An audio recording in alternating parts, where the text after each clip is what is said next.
This was the dumbest move in the entire history of MMA, and it happened right after the fight. I'll show what happened at the end, but it all started in a strange way too. Their names wouldn't mean anything to you, so we'll just call them by the colors of their gloves, red and blue. The flow of the fight immediately showed the difference in their skill levels. Blue was clearly the better striker, outlanding red. Oh, there's that kick again.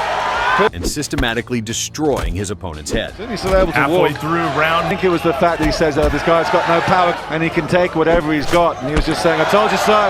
The fighter in blue was so much faster that he managed to stop the red fighter midair, while the red one, like a KFC boss, was constantly stumbling and flying somewhere. For some reason, he just couldn't stay on his feet properly. The blue fighter tried not to rush, and it worked. He was landing precise jabs, snapping the head back, and didn't waste time going to the body. For that, he used kicks. But by the second round, he decided to take the initiative. He smelled blood. Blow after blow forced his opponent to back up against the cage. This enraged the red fighter, who started to show some activity. That's when the blue fighter made it clear that his clumsiness looked ridiculous, making a gesture like, "Come on, is this what you wanted?" At that moment, the blue fighter clearly got bored and started warming up right in the middle of the fight. Naturally, this irritated the red fighter, who tried something, but it looked even funnier. He even tried to play the same game, like he wasn't any worse, but from the outside, it looked ridiculous. By then, the fight resembled a street drunk brawling with an energetic teenager. At one point, he turned to his opponent's coach and showed two, like saying, "By the second round, this will all be over." Even so, he was still more precise and powerful than his opponent. He actively interacted with the people behind the cage, showing complete control, and started dramatically defending against the red fighter's attacks. Then the bell rang. He didn't finish it in the second round,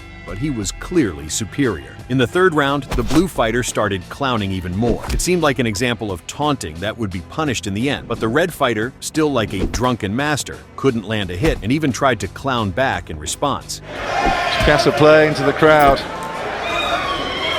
Blue cracked Red's skull, dropped him to the canvas, and finished him on the ground to secure a third-round stoppage. However, the most interesting part began after the fight was over. Blue walked over to confront Red's corner, and the exchange got heated fast. Yes! What a W for Jacasa! We have a new champion!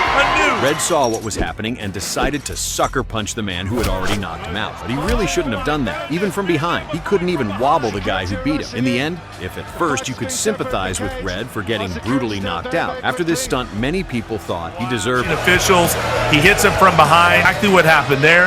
And then here comes Van Dam. Sucker punches him from behind.